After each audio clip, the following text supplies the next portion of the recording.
adik-adik semua, bagaimana kabarnya hari ini? Semoga tetap sehat dan semangat belajar.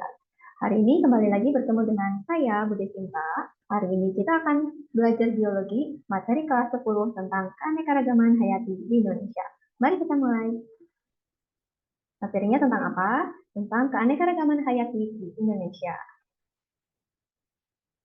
Nah, apa sih tujuan pembelajaran hari ini? Jadi tujuan pembelajaran hari ini adalah peserta didik dapat mengaitkan keanekaragaman hayati di Indonesia dengan fungsi dan manfaatnya. Oke, mari kita mulai.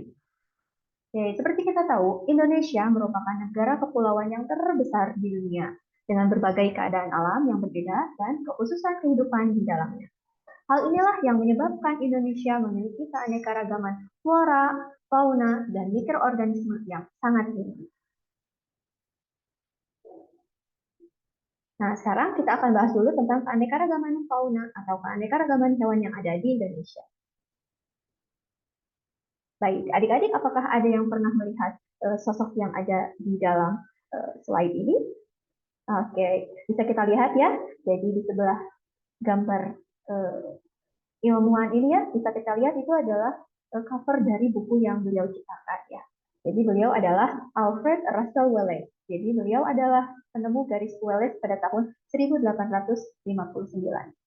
Ya, bisa kita lihat dari judul bukunya. Jadi beliau mempelajari orangutan dan burung ya yang ada di Indonesia. Nah, berdasarkan garis Wallace dan Weber, keanekaragaman fauna di Indonesia dibagi menjadi 3 daerah. Apa saja? Nah, yang pertama adalah fauna asiatis atau daerah barat, fauna peralihan atau daerah tengah, dan fauna australis atau daerah timur. Nah, apa sih perbedaan antara ketiga daerah tersebut? Sekarang kita bahas dulu yang fauna asiatis atau fauna barat. Nah, wilayah apa saja yang termasuk ke daerah barat? Yang pertama jelas adalah pulau-pulau besar yang ada di daerah barat ya, meliputi Sumatera, Kalimantan, Jawa, dan juga Pulau Bali. Nah, ciri-ciri faunanya, yang pertama adalah ditemukan mamalia yang berukuran besar. Contohnya gajah,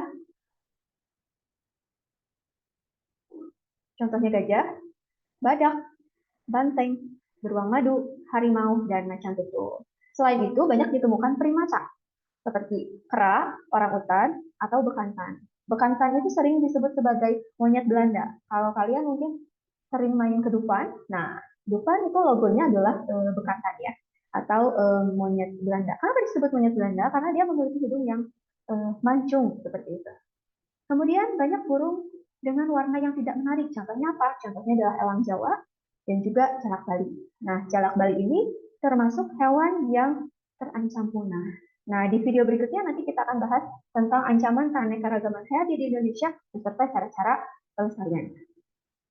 Baik, kita lanjut bahas fauna di daerah peralihan atau daerah tengah. Daerah apa saja yang termasuk ke daerah peralihan? Yang pertama adalah Sulawesi, Maluku, dan juga Nusa Tenggara. Nah, ciri faunanya, jadi di daerah peralihan atau daerah tengah ini banyak ditemukan hewan-hewan endemik. Ya, hewan endemik itu yang hanya ditemukan di daerah tertentu. Contohnya pasti kalian sudah tahu ya, Pulau Komodo. Ya, Pulau Komodo itu adalah habitat asli dari komodo. Seperti itu. Kemudian, ya hewan-hewan khas asli Indonesia dan ciri-cirinya itu merupakan percampuran antara fauna asiatis yang barat tadi dan juga fauna australis daerah timur.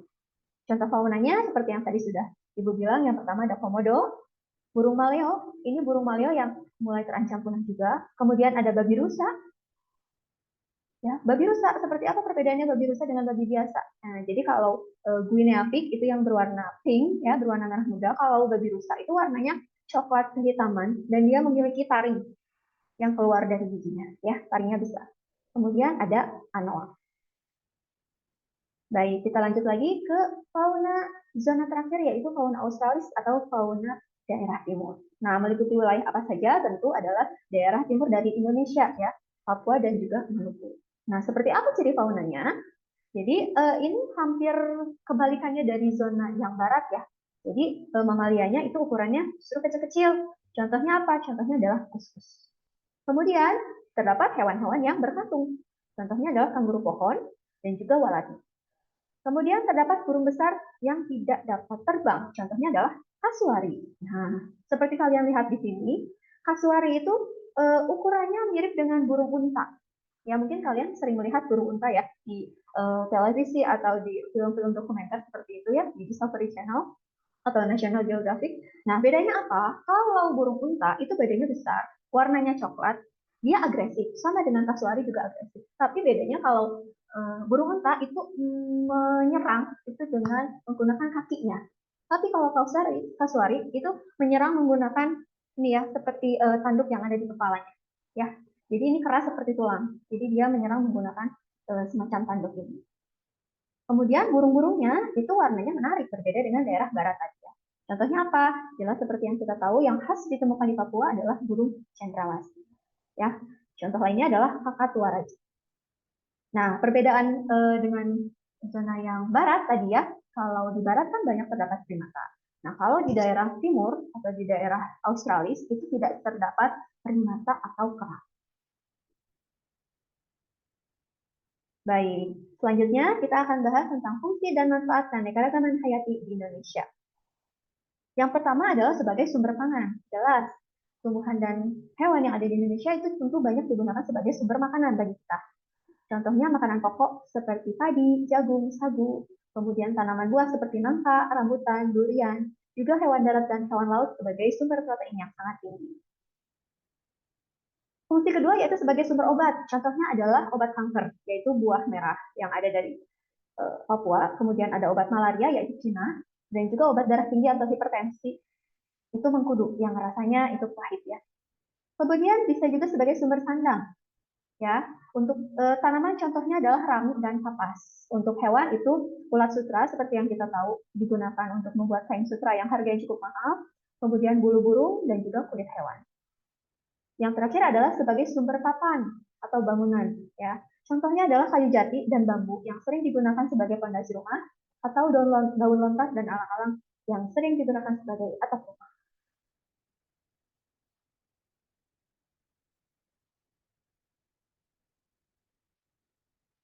Oke, demikian materi hari ini tentang keanekaragaman fauna, keanekaragaman flora, dan manfaat dari keanekaragaman flora dan fauna di Indonesia.